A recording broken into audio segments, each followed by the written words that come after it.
Committee to order, please. If we could stand for the Pledge of Allegiance.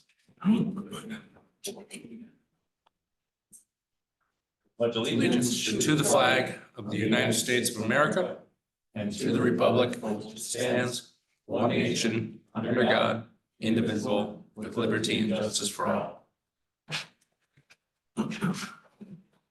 Yeah, the roll call, please. Sure. Okay, Pinsnelt, Present. Ermeling. Here. Alsted. Here. Sawanka, Present. Boss. Okay, Lopez Serrero. Here. Olson. Here. Very well, all present and or accounted for. Anyone like to read the mission statement this evening? Barb, thanks for volunteering. Thanks. Or you were voluntold, that's fine too. Okay. The Community Life and Public Safety Committee evaluates and makes recommendations to the village board on matters related to safety, welfare, livability within the village, and their impact on Village of Weston residents. Thank you, Barb. Public comment, I see exactly 0 people in the audience. Is there anyone online? Not other than staff. Is there anyone on the telephone? Perfect, so that sounds like, and there's no submitted comments that were emailed, passenger pigeon, smoke signal, nothing. Very well. Minutes from previous meeting, minutes from October 7, 2024 regular meeting. Or a Motion to approve. Motion to approve by Ermeling. Is there a second? I will second. Second by Sawanka. Any discussion on the motion? All those in favor, please say aye. Aye. Opposed, say no. Motion carried. Bridget Communications, again, we have none, correct? Very well. Code enforcement update. Acknowledge enforcement department's code enforcement update.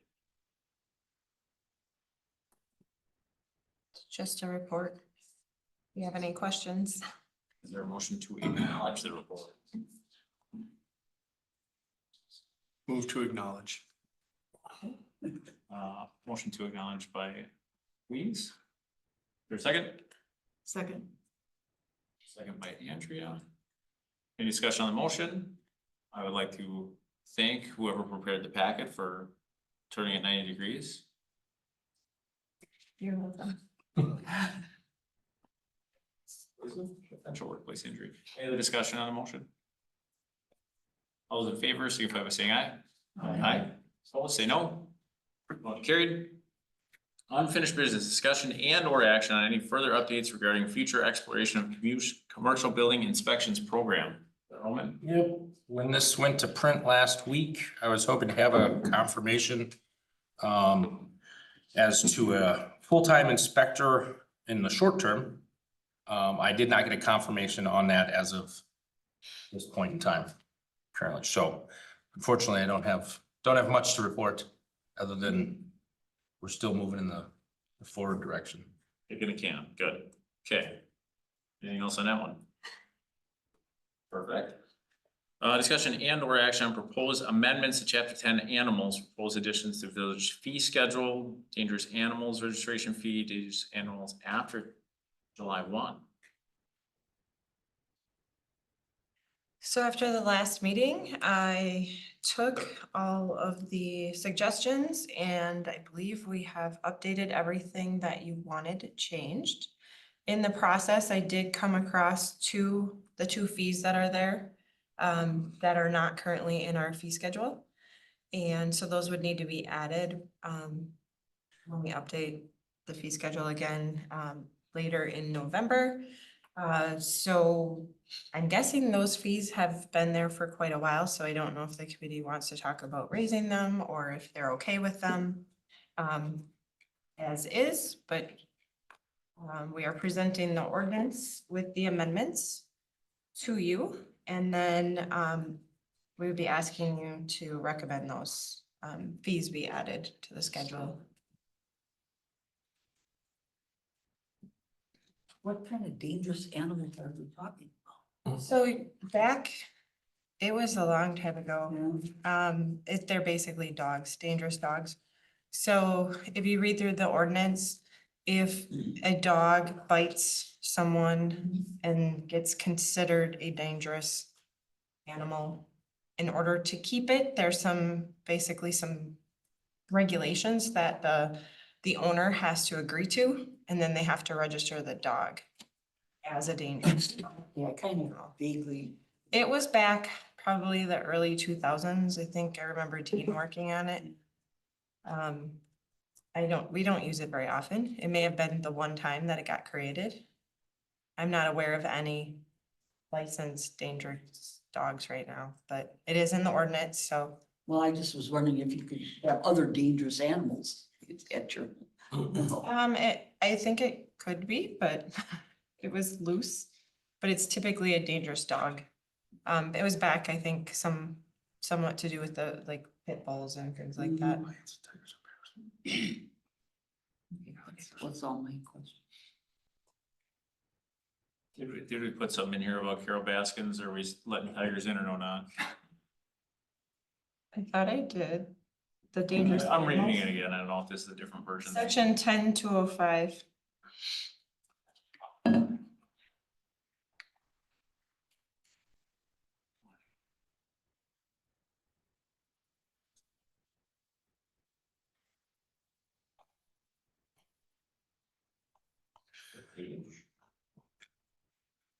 Oh, that was the wrong one. That was the dangerous dogs.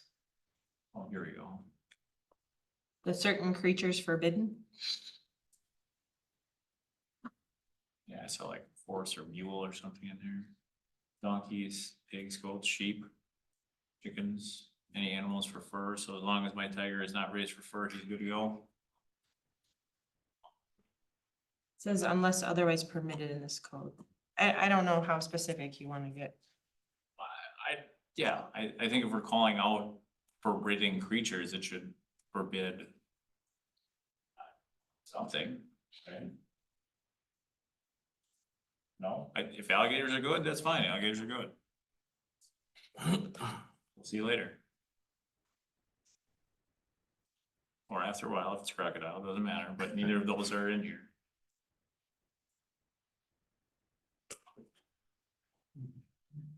Unless the committee feels that we don't want a prohibition on those creatures, or those creatures are not dangerous.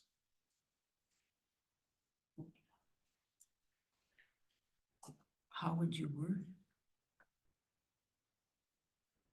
How is that addressed in chief and state law? I mean, I would assume It refers to a statute.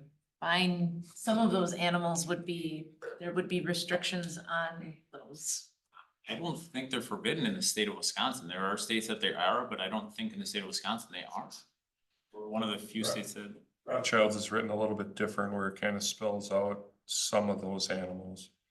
I think Jen took your I exact looked language. at yours, so they're pretty much the same.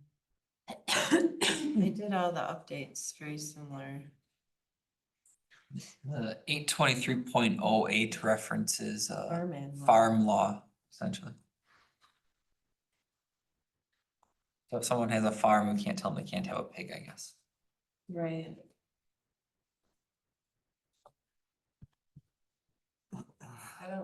I don't think we've ever had an exotic animal ordinance, but I think that would be the only word you'd need would be exotic animal. A lot of that would fall underneath that.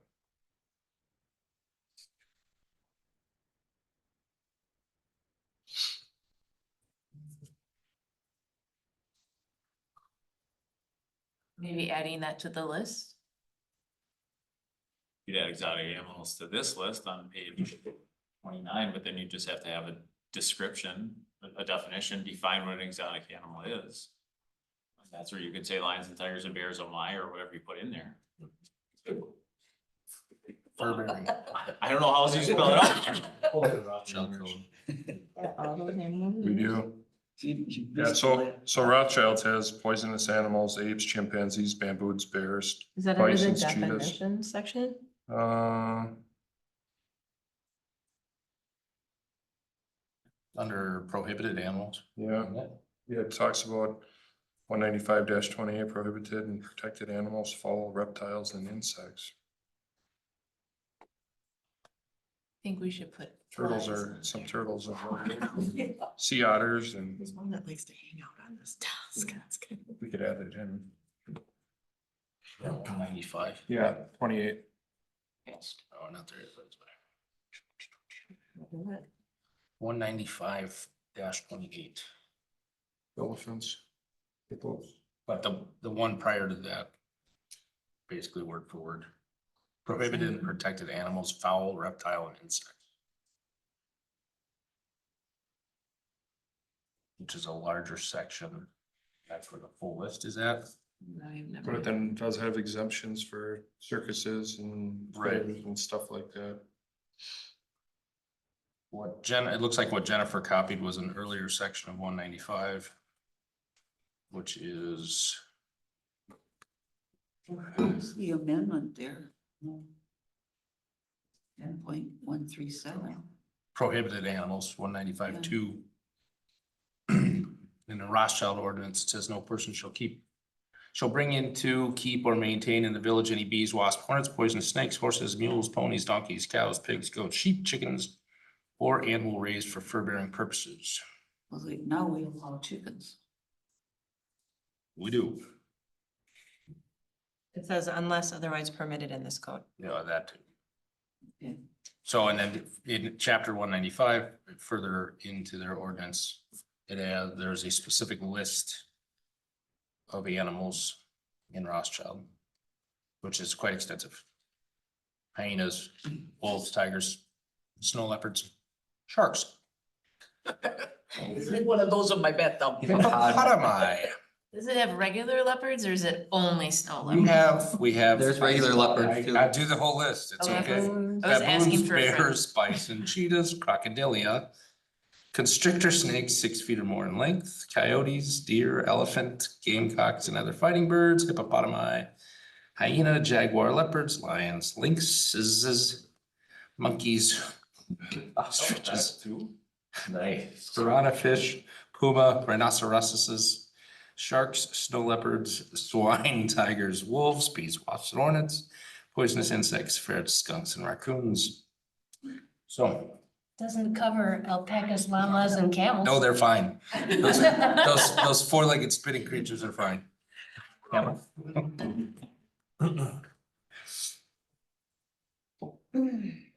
So you want those put in ours? Well, it's up to the wishes of the board. I think it would be I would think it'd prudent to, Yeah. if we're gonna overhaul this thing and dial it in, then now's your chance to prohibit snow leopards. We do have ostriches, so just on shore, there's ostriches. We do. Is it on the They prohibited? could be emus, I don't know, but they look like ostriches. They look like ostriches. They're ostriches. Not emus. They're big. They are. Do we wanna add these now, or do we wanna see it back? If there was a motion to approve, it could be with the addition of that list into the ordinance. Very well. As far as the fees, I feel like those are awfully low.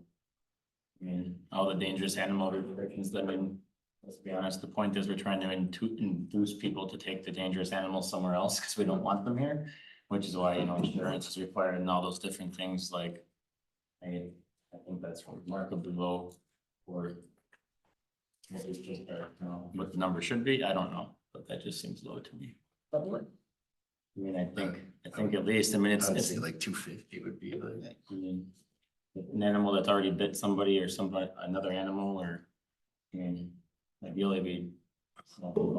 So let's make it a little bit more difficult. Do you ever get off the naughty list? So if Lassie bites somebody, she's on there forever, or?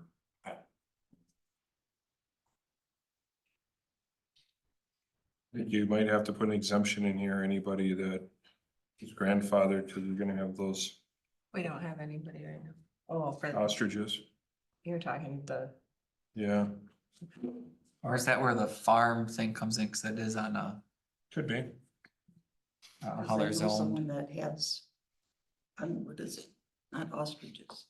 What's the other big bird? Emus? Yeah, Sesame Street. but they're in the egg areas.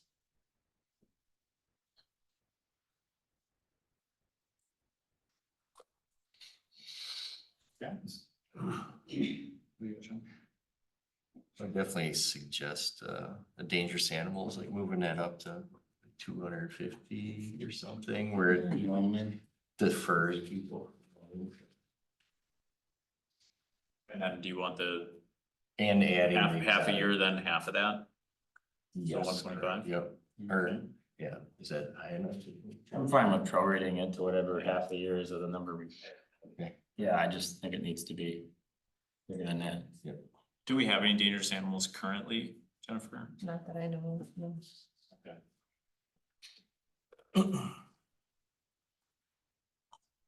So this dangerous animal, so yeah, is it a complete prohibition on lions, tigers and bears? Or they're considered dangerous animals, so I can have that bear, but it costs me $250 a year? So the dangerous animals are specifically related to like animals that have to. It's only the, okay. Yeah. Yeah, it's- so you either have to put the animal down or you have to follow the Right. regulations that are in there and register the animal. There's things like you can't have it off leash, you have to have it on a leash and be with it at all times. You have a dangerous dog on your property, Yeah, liability insurance, all those fun things.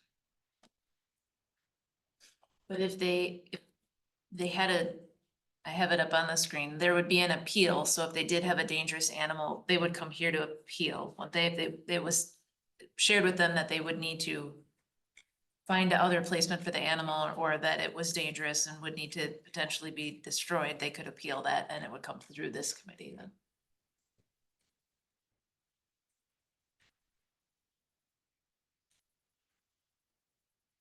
I mean, you could have a dog that somebody was mistreating it.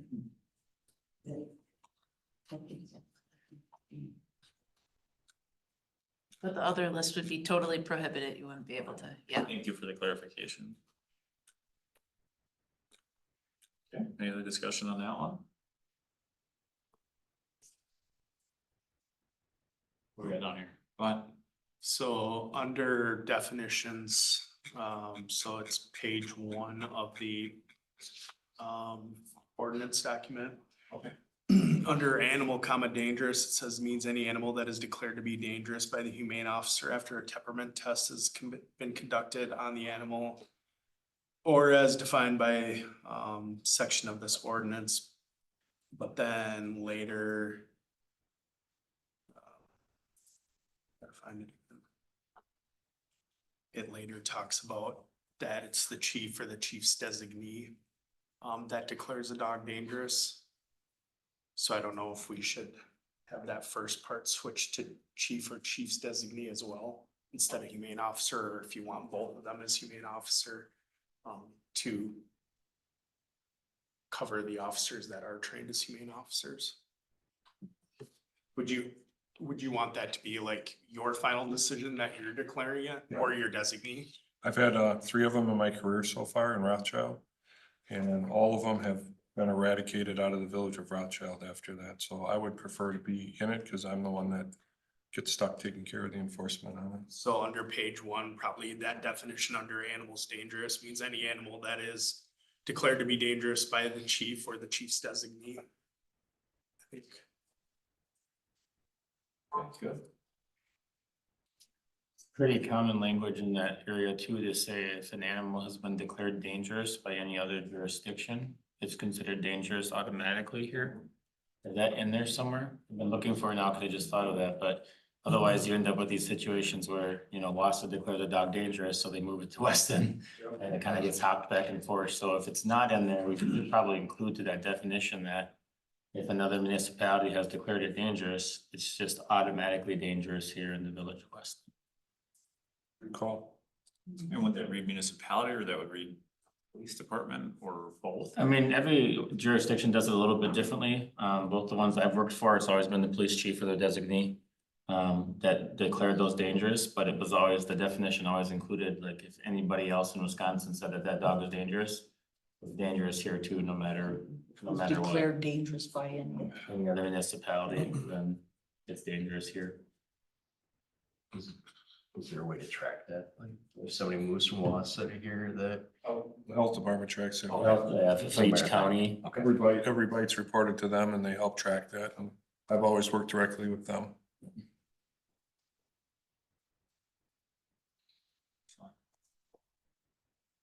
Any other relations, attractions? This is good stuff.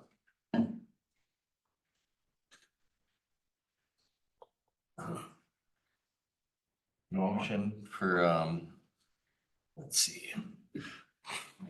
All right, so. That wording, but make a motion to, change the fee to $250 a year, $125 for a half year. And to include the wording for exotic animals. Was that correct? Yes. Then. Please add. An adjustment to the animal dangerous definition. Including the definition or changing the wording in that motion. If that makes sense. Does that include all of the changes? Yep, that's what I had. Is there a second? I'll second. Motion by John, second by Brent. Discussion on the motion. So again, we're increasing the dangerous animal registration fee to $250 annually. $125 after July 1, which is prorated to half a year. Changing the definition of dangerous animal, including a descriptive piece to mark that that animal does not have to have just been identified as dangerous in the village of Weston. If it was identified as dangerous somewhere else, it still counts as a dangerous animal in the village of Weston. And then finally, spelling out exotic animals which are prohibited to include lions, tigers, and bears. Oh my. Including the prohibited list. Yeah. Yep, okay. This time you used to mine. Any more discussion on the motion? All those in favor, signify by saying aye. Aye. All those opposed, say no. Motion carried. And just for clarification, does Clips want to see that back again, or was that motion that included the recommendation we make those changes and it could go to village board in November? To go to the village board. Cool. Everybody else good with that? Yep. Yes. Very well. Good job. That's our second one of these chapters we're knocking out here. There's, well, 94 of them, so two down. 10 years to go. Okay. New business discussion and or action on proposed amendments to chapter 18 businesses.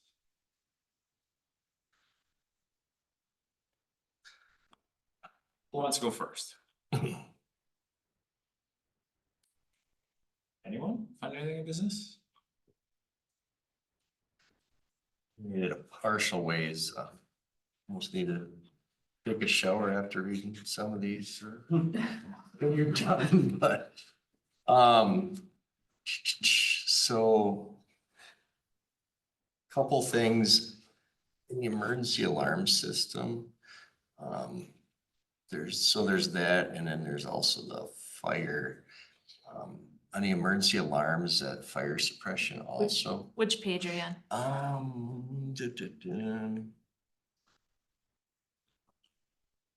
Write that down. 45. We got a security warning when I click on that, so. Got it. 18, section 3, chip. Yeah. Article 18, section 3, 18.115 through 119. So in there, they talk about, the alarm calls, it said, like for burglary. Is there, like for fire suppression, let's say if their alarm goes up 4 times in a row, is that considered also under alarms or just under burglary? I think that's under the fire code. It did say something on there also, but not like any fees associated with. Yeah, I think there's fees in the fee schedule Is there? for the fire department. There is. Okay, perfect. So that was one of the. I think the fee schedule goes all the way up to like eighth and subsequent alarms. It's pretty They've got more. tiered. Other than that.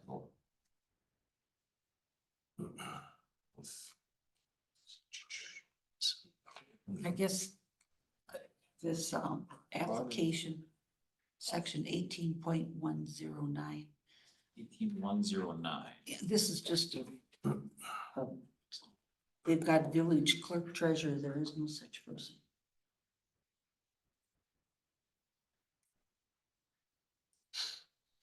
We can get that corrected. Yeah, that's, So I you mean, would that's, strike the word treasurer. well, yeah, village clerk. Okay. Good.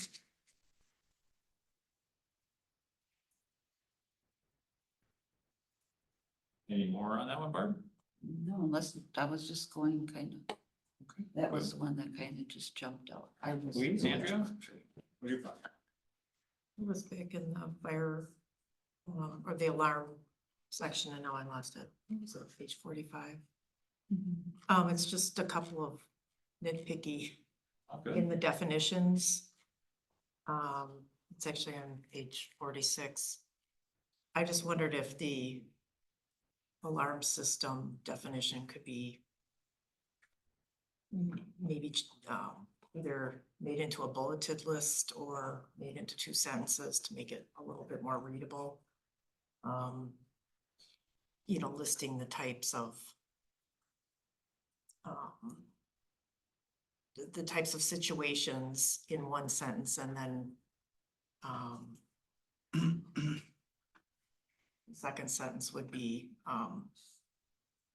when activated produces a signal, blah, blah, blah. So it's just a very long drawn out sentence. I had to read it several times the way it's worded. Does it actually mean police and fire? Is that really what it's trying to say? And then we can call it out as 2 separate alarm systems, or we can have 2 different bullets for fire alarm or. Yeah, because there's 3 different scenarios, one being the unauthorized entry, another being alerting others of an unlawful act, or both, and then the detection of a fire. So there's like 3 different, the way I'm reading it, 3 different scenarios, and then beyond that, then it's like how it's activated. So fire alarm, burglar alarm, or panic alarm? Something like that? Like, I assume that's what the alerting others of commission or unlawful act, right? That's your button. You can look for some examples on how other municipalities have that definition too. If it's more, if we can make it more clear. Yeah. Thank you. And then under false alarm, that I think that should be a bulleted list versus 1, 2, 3. sequence.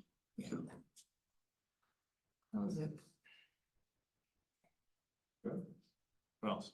18101, and maybe this is just the way I'm reading it, but first part makes sense. All licenses provided for in this chapter may be revoked for the village for good cause and satisfactory proof being shown. But then it says with all the operations of such licensed business being terminated and closed down immediately. So if I have multiple licenses and I lose one of them, does that mean I lose all of them?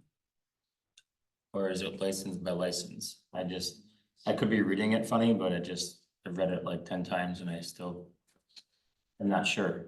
Like if I have 3 licenses and I lose one because of whatever conduct, I lose all 3 by default? Or is it each individual license I'd have to have misconduct to lose it? It's a good question, and I would want to touch base with Clerk Brame, because I'm not sure. And just again, that clerk treasurer was in the next thing down to under the application and then the standards of issuance, I think. It was in that section. I seen it twice. Can we just move to strike all of the treasurer language in the document? Yeah. Thank you. Who else got stuff?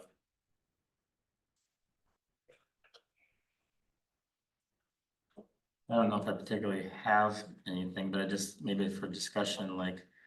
It might just be because of the time of year and every day when I get home, there's another political flyer under my front mat or stuck in my door, but. The direct sales, like, you know, is everybody happy with what that says and how that says? We wanna.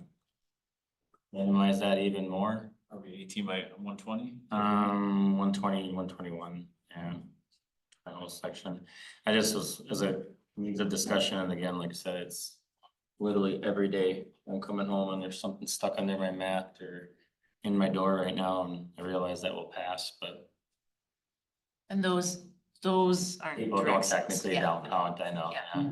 Or if they do, it's just neighbors walking up and down the road putting them where, but it just, So political campaigns do not need to register to knock on your door. It's not a direct sale. What about like a insurance agent or something?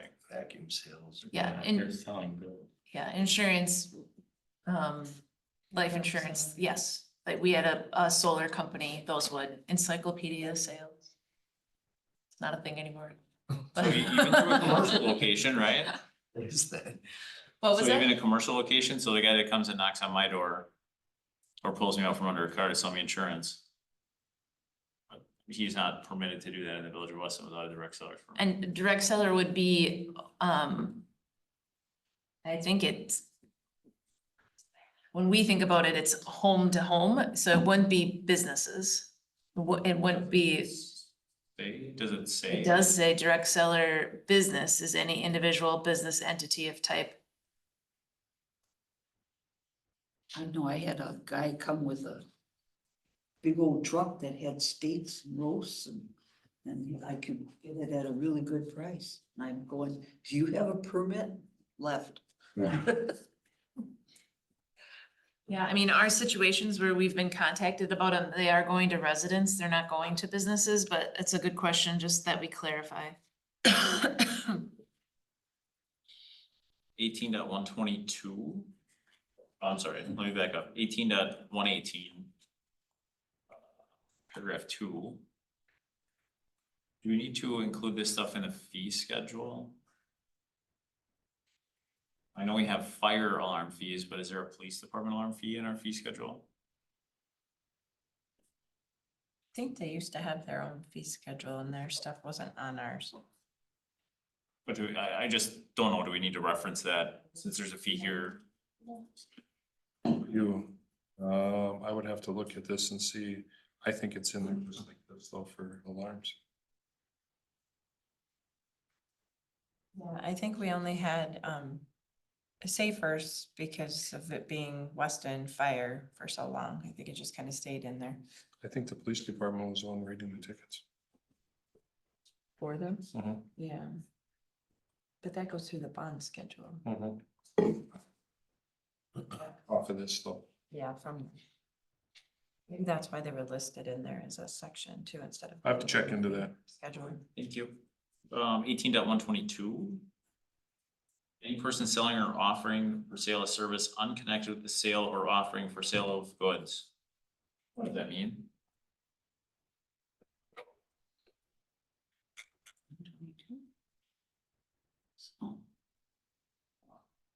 What item is that for? Number 6, I'm sorry, I didn't say that. Any person selling or offering for sale a service unconnected with the sale or offering for sale of goods. I'm not the English teacher here, so I'm not gonna say that that's wrong, but Are offering for sale service. Would it be, lawn fertilization or mowing, that it's a service but not a good? Like person offering for sale a service unconnected with the sale or offering of sale of goods. That makes 0 sense to me. Using some commas in there.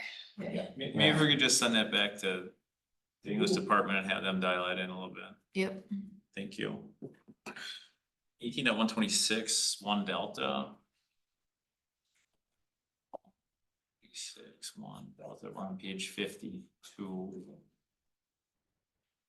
No direct seller shall make any loud noises or use any sound or amplifying device to attract customers if the noise produced is capable of being plainly heard outside of a 100-foot radius of the source. Did we just kick the ice cream truck out of town? Wait, do we have an ice cream truck? Not anymore. Yeah, has we been. got the lady with the bicycle too, right?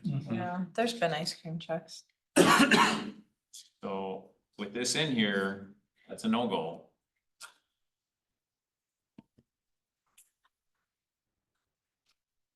Thoughts? I like ice cream. Mhm. We add some sort of thing in there about unless approved as part of the permit process or, you know.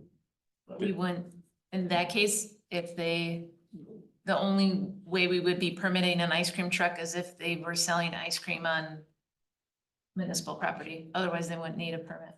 Or going door to door. Or going door to door. But they don't go door to door, do they? No. Right. No. So do they need a direct seller's permit or a door to door permit? Ice cream truck. They just drive down the street and you. Yeah, they just drive down the street.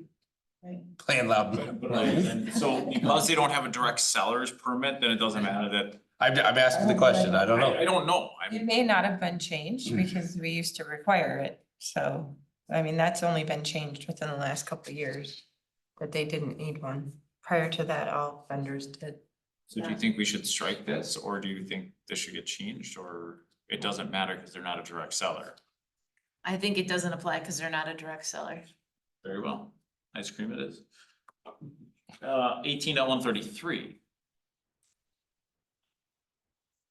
Page 54. Well, now we get into the good stuff. The covering of a maximum of 3 disabled or dismantled non-operational automobiles or their parts, all this stuff is here. Why is it here? Aren't disabled vehicles or unregistered, undocumented vehicles prohibited anyways in the zoning code? So this is for a license for a junkyard. So that's why. So if you go up to 53, Definitions, yeah. Article 18, 5, slaughterhouses, stockyards, junkyards, automobile graveyards.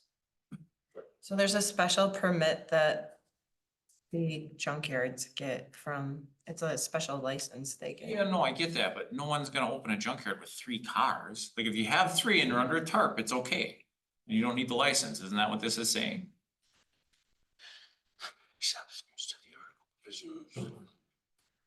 Well, right before that says enclosed within a high fence enclosure, screening off contents from the I public. mean, if you're gonna run a junkyard, you're not gonna do it with 3 cars. Or 3 tractors or 3.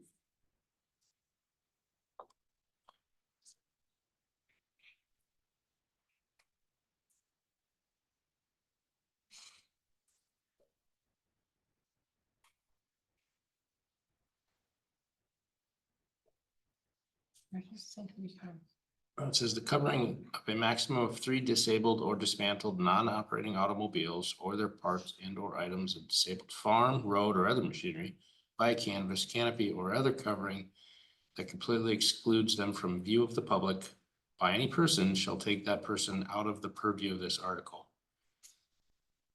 Good question why it's in there. They're not allowed in chapter 50 or 94, so. And they're since 1982, so I'm guessing it just didn't get updated. So we can strike that section. I think we can move, yeah, it's. I don't know. Sweet. Okay, don't look at this one. Yeah. Yeah, all right. We are down the road really traveled. 18.141, 1 Bravo. 1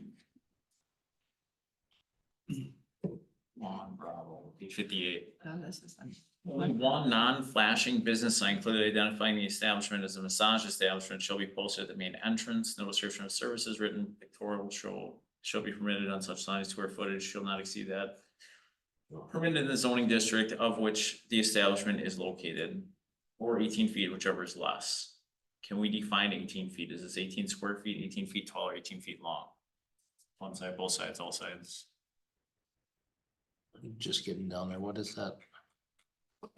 One B. 141 Bravo. Page 58.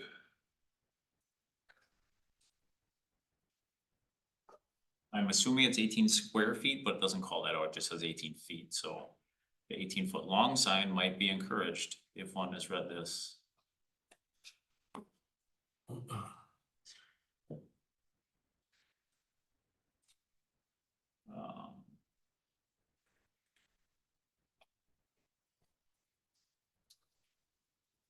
Paragraph Mike. The establishment shall maintain a system of giving paper receipts to all patrons. The receipt shall bear on its face the name, address, and telephone number of the patron, and the time and date of issuance. The name of the massage technician who administers to the patron shall appear on the original receipt in the technician's own handwriting. Not less than once each month, the county health officer shall respect the receipts. Information shall be contained on the receipt shall be confidential. If the health officer believes patrons should be advised of facts arising out of the patron's patronage of the massage parlor. The contact shall be in a discreet and private manner in order to protect the privacy of the patron. No other public official shall have access to or be provided with any information on the patron receipt without specific authorization by the resolution adopted by the board or by order of court in competent jurisdiction. We're 15 minutes from 2025 and we need a paper receipt with handwritten notes. Even more so than that, is any of that actually happening? So Who's the county health officer and who's actually doing So it? I think this, well, this hasn't been updated forever. That's another 1982. I know that there used to be, because I questioned this stuff when I first started here, because I thought some of it was weird. But There was statutes, so we may have to look at it to see what statutes say, but I mean, essentially what it comes down to that I was explained to was that back in the day, massage parlors were not what they are today. Right. So there was regulations against them being basically yes, Massage parlors. brothels, yes. yes, they, and had a couple here. Yeah. Hate to say it, I was around at that time. I was gonna say you probably. It's supposed to be discreet, Barb. You don't have to give us details. We're not gonna limit you. It's open forum, but But yes, we had a couple, there was more that wanted to open up, and so we put this in. And I think there used to be a definition, like it would even say one of the uses for the zoning code was like massage parlor. that's still there though, isn't it? Well, they don't do it that way anymore. It's just a service Yeah. industry. So that's one you can check in. Indoor service. I don't even know if she licensed them. That's something probably to ask. I'm not aware of them being licensed. Not aware of. We didn't get there yet, but yes. I haven't seen one.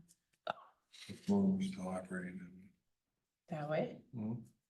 Oh, they had to be. Well, we've they had gotten new police ones. I don't checks know if she on knows. their reputation, yes, the whole 9 yards. Paragraph November. Hang in there. 'cause I'll- The one on the I screen. don't wanna know. Yeah, just wait. The establishment shall be equipped with a security deposit facility capable of being locked by the patron. Sufficient safety deposit facility shall be furnished so that each patron will have a compartment for storage of holding of valuables. So like a security deposit box. A secure room. Yeah, like in a hotel, right? We got the little safe thing where you can put your wallet, but the housekeeper has a key to it, so it doesn't matter. Guessing this whole section might need a Yeah. refresh, but We can't fix it unless we talk about it. yeah, no, for sure. So is this part of the, like Jennifer, do you look for this on the I don't, site I plan? don't do anything with this. This is a section we send back and have staff just actually read through it and match it to what we're actually doing now, and that might take away half of this before we even have to look at it, because it's hard to believe some of this stuff is actually occurring.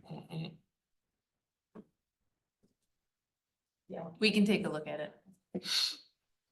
Like the 12 by 12 window that's required in every room. So this would apply to a standard issue massage, right? For, not for creepers, but like, guy goes in to get his back rubbed, like that's You still want a 12 by 12 window in that? I don't know that it has to be to the outside. That's what it says. Transparent window frame. It says 12 by 12. Yeah, rooms in which massages to be practiced shall have a 50 square foot of bare floor area. What is it, what's that outfit, 60.05. by Cellcom? Go to that. They do massages there, right, the salon, whatever they are? Yes, 460. Yeah. 50 square foot of clear floor area, yeah, right. 2E. A light level not less than 40-foot candles measured 3 feet above the floor. Bright. Roman, That's really bright. that's like here, right? Even more. And you're gonna go in there with your meter when rubs are happening to make sure that this thing, cause it has to maintain a light level, it's not less tested. Prior to occupancy. No, not less than 40 throughout the entire time, maintained. Colors other than white are prohibited. So I don't know if your thing sees color, if it's right, but Is that warm white or soft white? it does not call it out. When you revisit this, please look at the. daylight. Yeah. Number 2 gets even. I didn't have anything else on massage parlors. Just the door that needs. That's good. We will look at that one and bring it back. Okay, thank you. 18.145. Roman up. I think we're gonna reference state statute on this. Even that ordinance, profanity. That's on number 70. No person shall exhibit to the public for public view for gain within the limits of the village, any circus, carnivals, theatrical performance, sleight of hand, is that spelled right, sleight? Performance or other show of any kind where admission is gained by the payment of money or other valuable thing. Bitcoin, or Cryptocurrency. is this like, Cryptocurrency. well, this is from 1961 or something, right? Crypto didn't exist. 82. You barely had the nickel and that wasn't, except for lectures on scientific, moral, or literary subjects, concerts of music, without having first been licensed and provided in this section. So does DC Everest get a permit for their theater performances? Cause they're getting $7 or whatever it is to watch The Sound of Music. No, and I guess I thought we sort of read this as in public view. So if it was within your own facility in your theater, that you wouldn't need a license, but let's say you're at a Street performer. street performer, or if you're at, like, we would require, if you were a tavern having an outside event, you would have to get a permit from us. Cause you're within public view. So when the marching band is doing its thing in Steam Stadium, or they hire the whatever marching band to come down here and march, and I can see it on Jelinek. And they charge me $9 to go sit in the stands to watch it. They gotta have a permit for that? No. They've only issued them for circuses that I know. Have we had a circus? A long time ago, Sherry did. I feel like I have missed out on all. I mean, the concerts of music is under the exceptions, right? Except lectures on scientific, moral, or is it, Literary subjects or or is that just lectures on concerts of music? No. What about like the football game down the road where it's right out in the open, the field's wide open, the stands are there, you pay to get in there? I mean, obviously, that's not what this intent is for, so maybe it needs to be reworded a little bit to, like what Jamie was saying, like it's meant to be like street performers and things like that. And it technically says, or other show of any kind where admission is gained by payment. So when you move the balloon glow down to Kennedy Park.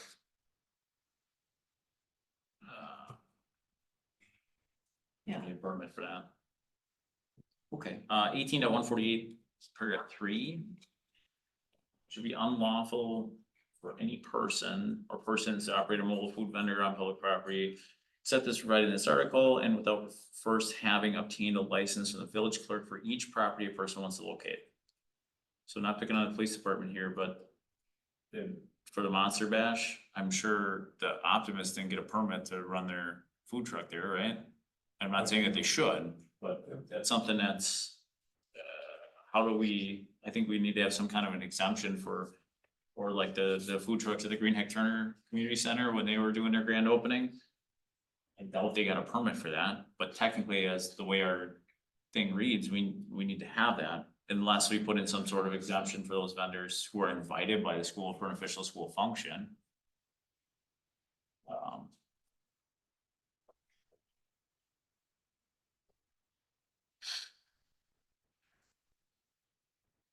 So again, I don't think it was an accident they all showed up, like. The school knew they were gonna be there, the police department knew that we were gonna have food trucks down at the middle school too, right? But. Technically, they're in violation. But they didn't have a permit. I don't know, at the ones that Green Heck might have, I will ask the clerk on the last ones that we've issued, but it might just be, In reality though, do they really even need one? I don't, maybe. But if they're invited there by the school, So She may have given one to the high school when they had. We- Didn't they contact her? they did, that's what I'm thinking they did. But I would just wanna confirm that. in Rothschild, we have a yearly permit that they pay one fee for the year, and it says in there that they have to comply with the Marathon County Health Department. Yeah, we used to have that. So we just give them one, and if they go to multiple locations, they're good.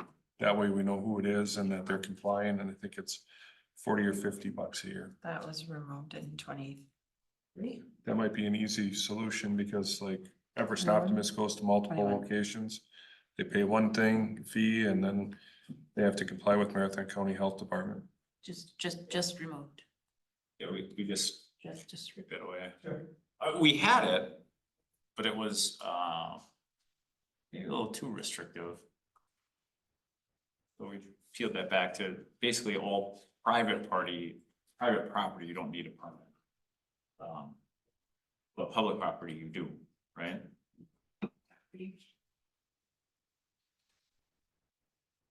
That's all I am. It probably just needs to be clarified. I think it was our public property, not necessarily. It was parks and things like that. It was our property, not. So the school then would be okay, or you could put in there that a school is okay? But the school was gonna do like a summer lunch program and they were gonna, and they would have needed a permit for that and they would have been on their school property. Right, but I think the way to fix it, because I think the original intent when it was done was not school properties, it was not having a bunch of people show up in the park. And just put like, or at the aquatic center and have food trucks there without us knowing. So I think that instead was of some of it. public, maybe it should say village. Just owned. village property, yeah.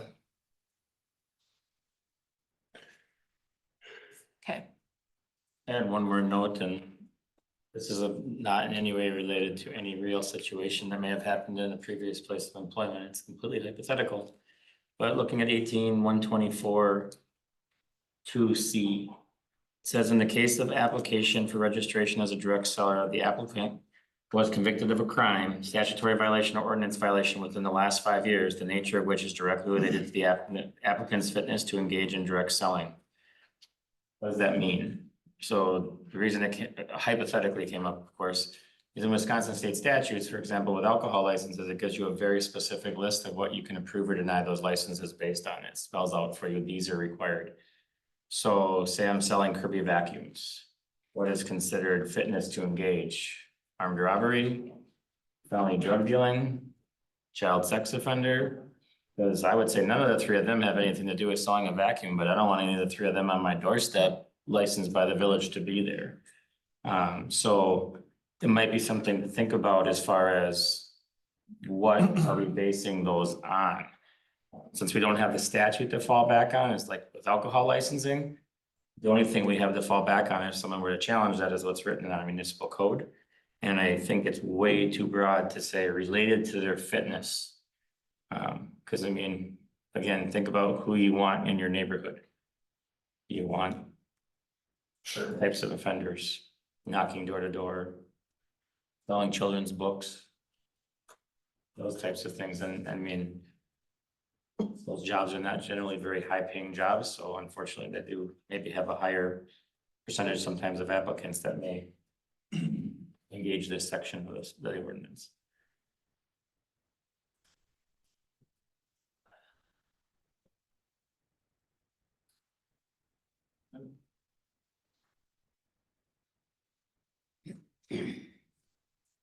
Not anything exciting in here. I just had a, in that, kind of in that same section, just a point of clarification about the application process and when. So it just lists the, you know, how somebody gets the permit. And then, when is the investigation taking place before the permit's issued? It doesn't really clear. It's not clear there.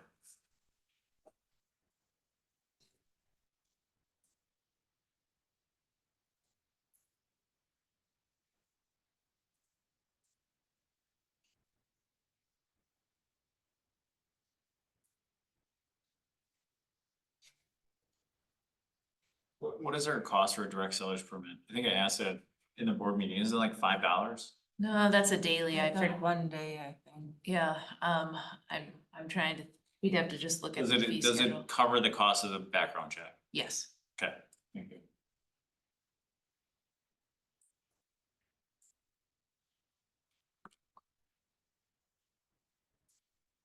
Okay. Any other discussion on the, I think to answer the question, I mean, usually a permit isn't approved until the background check or the application has been completed. Right. Where do you fall on that, Jeremy? Because it really is saying you get full carte blanche to decide what's fitness to engage. I guess you want something there to give you guidance as to what I to fall back on, I or? have no issue if it's added in there at all. So we hardly deny any of them. But if someone's on probation, we notify the probation agent and so. So what, I mean, would you like to have something in there to kind of give you more of a basis to decide by versus just, or are you comfortable just? I'll take guidance if you want to put it in there. I have no issue with it at all. We've been good up to this point. We haven't had any problems. And we worked really close with each municipality, but if there's some guidance, I have no issue with that at all.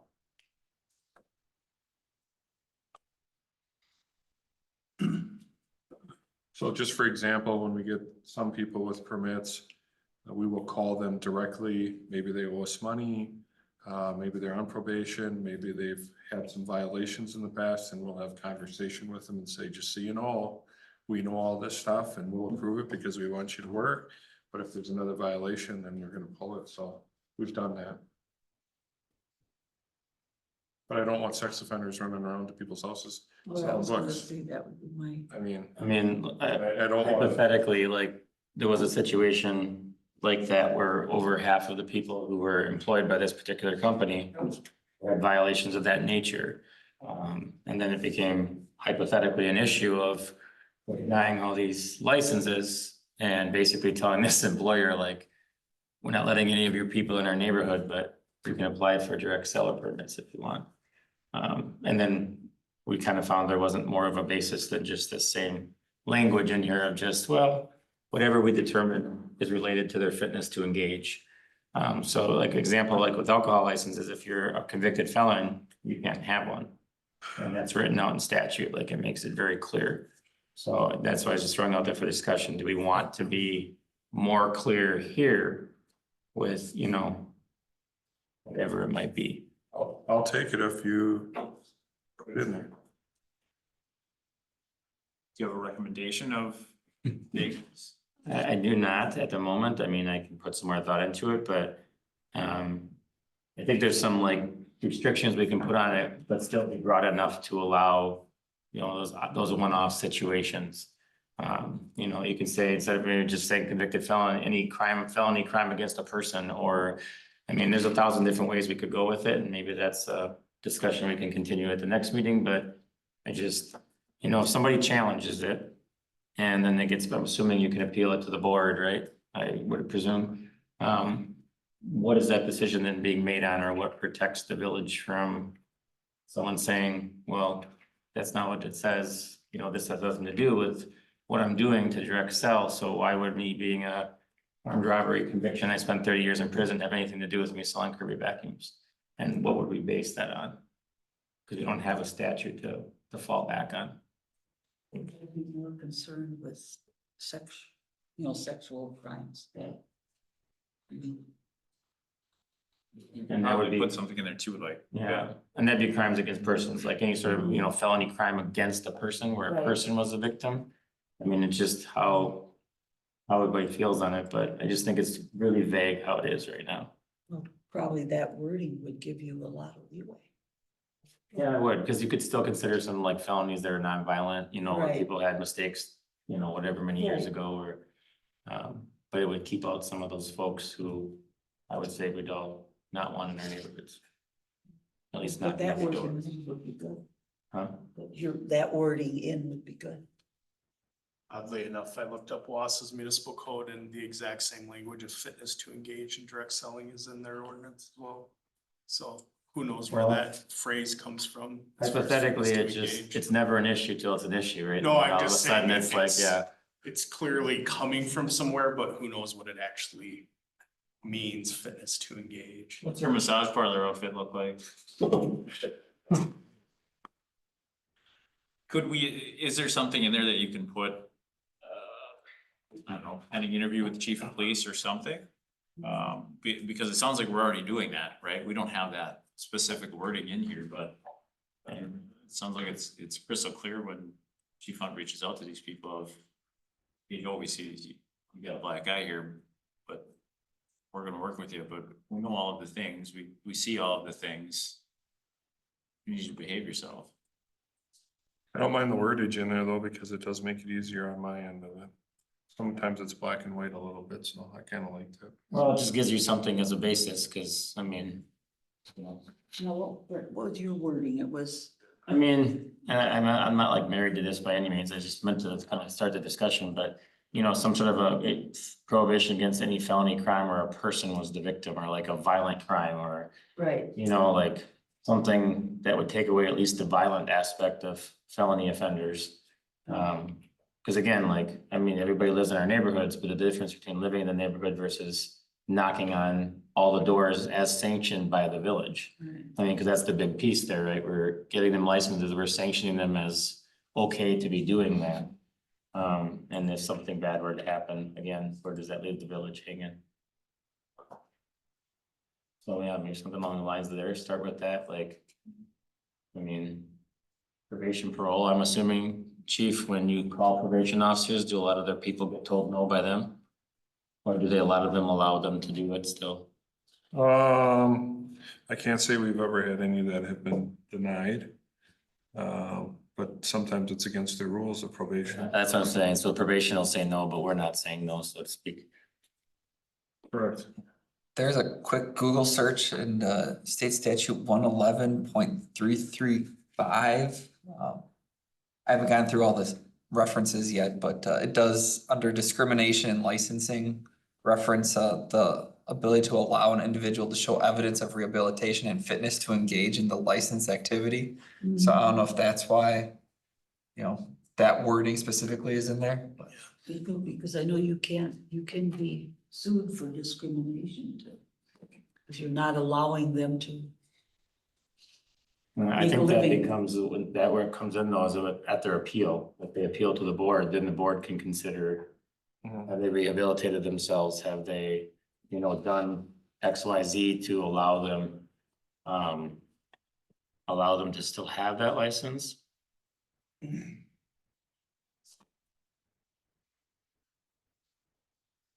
But it's like I said, I'm good with whatever the group thinks, but I just wanted to kind of throw a discussion out there, cause I. Hypothetically have had to deal with that. I would say maybe leave it a little more vague and let the chief work through. You know, each applicant as is, and if he determines somebody doesn't meet that and he's concerned about that, they can appeal, and then, cause I guarantee if we say nobody that's convicted of a felony against a person or a violent crime, like there's gonna be somebody who got convicted of armed robbery 20 years ago, and they're like, I'm trying to make my life better and whatever, like, and they can show that they've rehabilitated, they're better citizens, like, maybe it's better to give chief the discretion to kind of work through those and find the best solution based off of that language, and then if he says no, then we just review that during the appeal. But Yeah, I think the word discretion is a good addition, Yeah.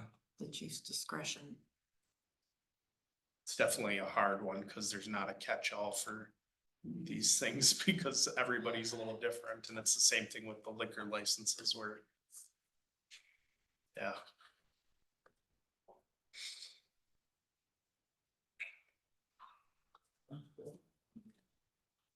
Any other discussion or additions to that one?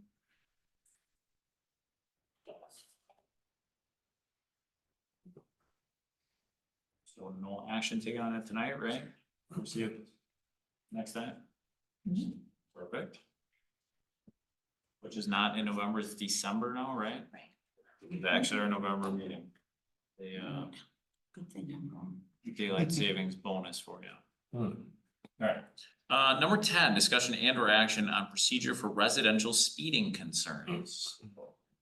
Just a super brief memo in the packet, but we've been receiving some residential speeding concerns, and we thought this was a good committee to sort of introduce that topic. We don't have a standard procedure of what happens if we do get a concern, and we thought maybe that would be something that Clips would like to talk through, and then maybe we would have a procedure. So sometimes those concerns come to Michael for Public Works, sometimes they go to the police department.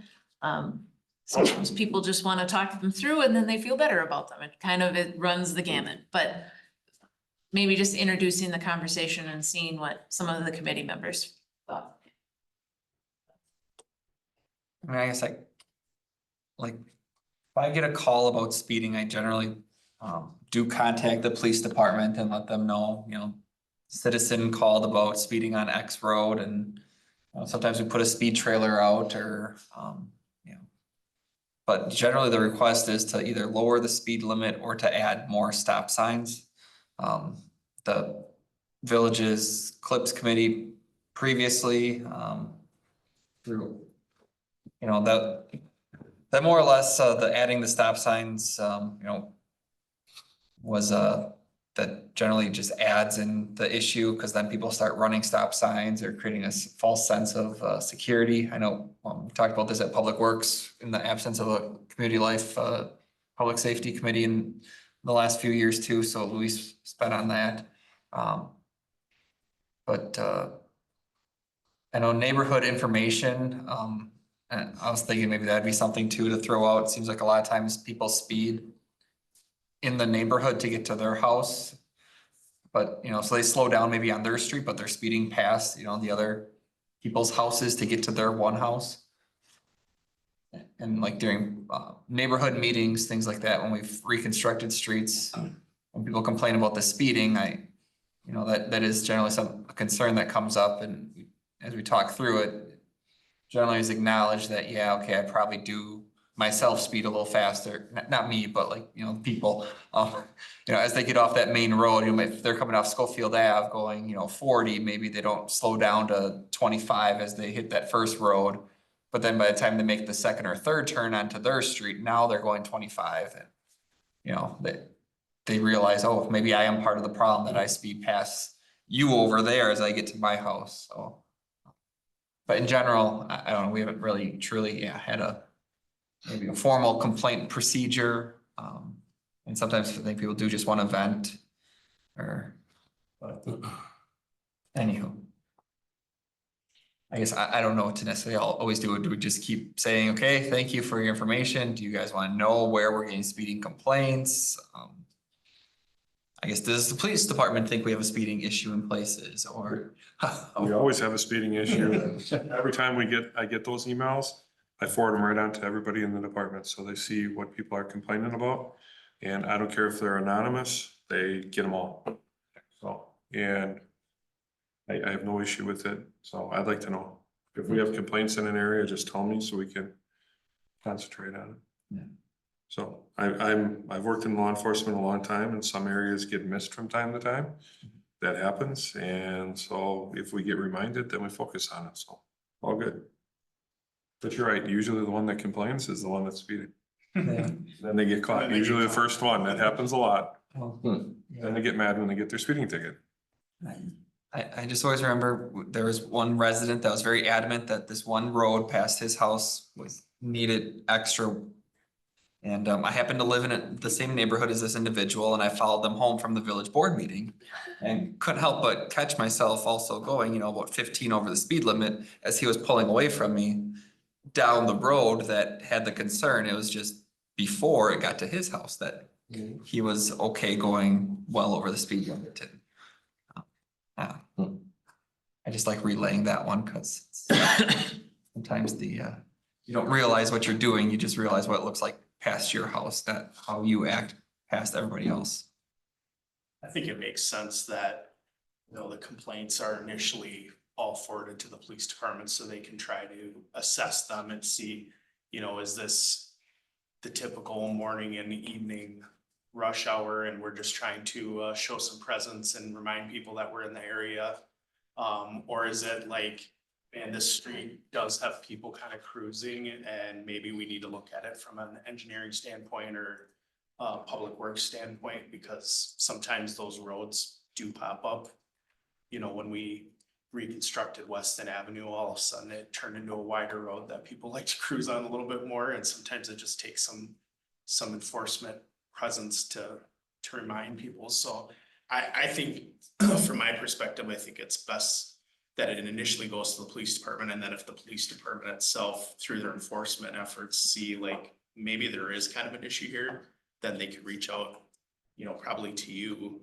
And then maybe you could decipher, like, is this something that they need to discuss? In what committee, I guess, I don't know, but. Yeah, from my experience, I would say most of it is just reminding people that they can get tickets and to slow down for a little bit, and then life kind of goes back to normal for a little bit, but.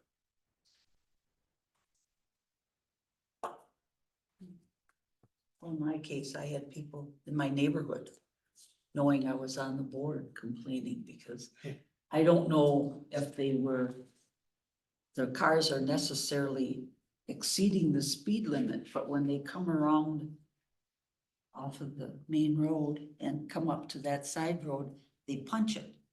And I mean, when you go, you know, and there's a lot of little kids now, and used to be was an old neighborhood. Now we've got, you know, little kids, and we've got a couple older ladies that do their wheelchairs.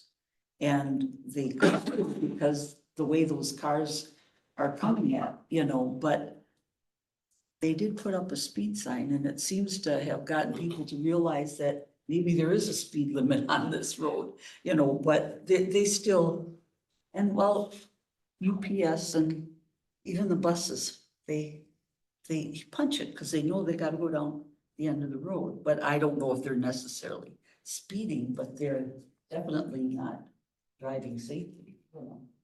That brings up a good point. Does the village manage our speed sign or does the police department? We do. You do, so. Yeah. And anytime there's a recommendation, I encourage those, then we'll put it up and we try to move it around. We bring it back, charge it, move it around. And if someone wants it, I would openly take those requests anytime.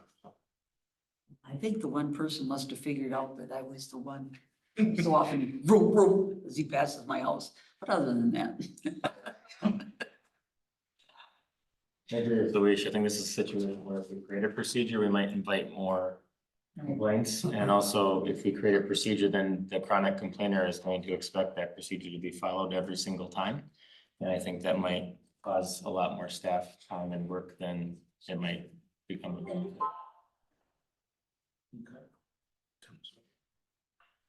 John, any thoughts?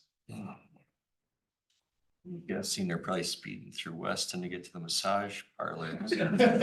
But besides that, really just, I guess, if there's a multiple issue for just keeping tallies on, like Sternberg, for example, like if you get 3 in a month, or, you know, letting the proper boards know that. but I think everything should probably go to you otherwise for any speeding concerns. I always find it funny. They call me and I say, "I'll forward this on to the police department." They're like, "Well, you don't need to bother them. What can you do about it?" I was like, "They're the ones who can enforce it." Yeah. Bother us. Yeah. Andrew, anything? I No, don't I mean, think, I agree, quantifying it makes sense to track patterns. And then it's kind of along the same lines, but I was kind of curious when the individual came to the last meeting with the noise complaint. And that was acknowledged, but what happens? It's somewhat similar, like they lodged the complaint. Does anything happen from that? Or was it just we listened and? It was our first meeting. Yeah, the first or second meeting, I do remember, it was about the parties at Arrow, I believe. Arrow, Yeah. Um,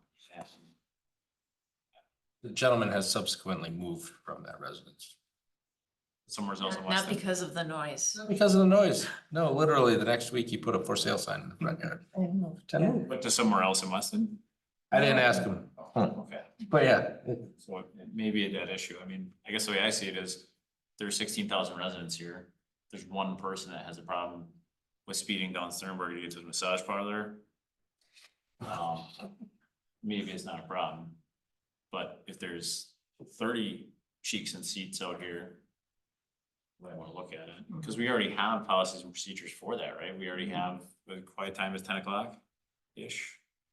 Well, I think their question on the Arrow Bar noise was, we have the ordinance that says 10 o'clock and we allowed them to play until 11 o'clock. That was the special exemption deal. Well, they even said the 10 o'clock was late though, because they had kids or grandkids Well, or right. whichever that. No. But you don't want to handicap a business either. Correct, and I think that there is policies and procedures, and I think Jennifer and the planning and zoning department did a really good job with putting that as 2024 versus 2023, like they advertised it, for lack of a better term. It was on the newsletter outfit, it was there, it wasn't a secret that there was a party down there. Like, it was, hey, just so you know, on Friday, this thing is going on, and maybe go down there if you want to, but they're gonna be there till 11, so it's okay. There's gonna be loud music but it'll be done at 11:02. You know, maybe they could make it, I don't know, that after 10, turn it down a little bit. Cause I mean, they play it I go to those every once in a while, and they are very loud. I mean, I can hear them at my house sometimes, just, you know, but not that it's horrible for me because I'm far enough away, but just thinking that sometimes I think they could tone it down a little bit after 10 if they want to play till 11. The people still can hear them, you know. I think part of the reason that we're having issues was because that particular bar owner would wait until noon the day of the event to submit a permit. And then we have no time to notify people. But that problem's fixed, right? We're good on that now? Well, only because he was done for the year doing that. Isn't there a time frame on the permit that they gotta apply? We should have one. There is now, I believe, right? Isn't there like a? Well, we always have that time frame, but we tend to try to assist people, so Maybe I tell don't them know. next time we will not issue if it is not applied for and, you know, give them a warning that this will not be approved if you give it the day of the. We can send him a letter. He knows. I mean, I see his Facebook page. We know when they are before he comes in here, so. Right. If he's advertising them, he just doesn't come in. We've expressed that. We Multiple. also limit it to Barb, what do you get, like 2 a year? Or something? Or 3, like, you can't just every weekend do the special permit party late night outfit, right? 2 or I don't 3 a believe year. we limit It's it. not limited. Not limited. As long as you applied for the permit, paid for the permit, have the tent checked if you're having a tent, you could have every weekend. Now, I think that would be a conversation, right? We haven't had that situation, but there's also, you know, there's an expense to doing those events, right? So, I would think if we get too much, you'd have to limit how many you can have in one or something.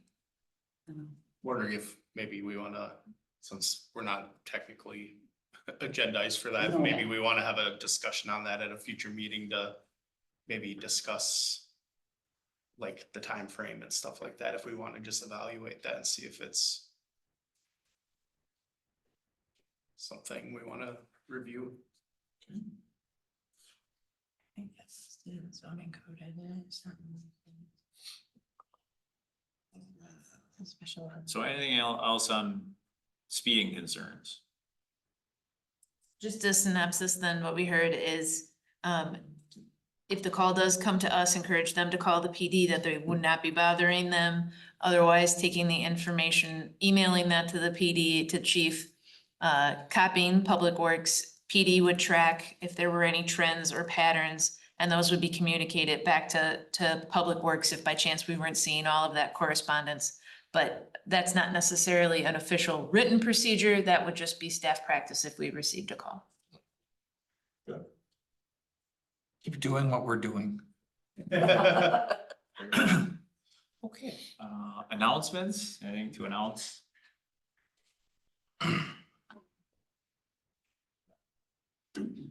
Remarks from committee members, Andrea? Any remarks? Please, Barb? No, not perfect. Items for next agenda, let's talk about that special event permit. Discussion. That we identified here, there you go. And then we're gonna bring back some of this unfinished business here on, massage parlors Chapter 18. and the balance of chapter 18. Yes, thank you. Next meeting date is Monday, December 2nd, 2024 at 5 p.m. That work for everybody? Second. Okay, good. I will accept a motion to adjourn. So moved. Moved by Louise, Second. second by John. Discussion on the motion. All those in favor, signify by saying aye. Aye. Opposed, say no. We're adjourned at 7:32 p.m. Thank you, everyone. Meeting is at 5 or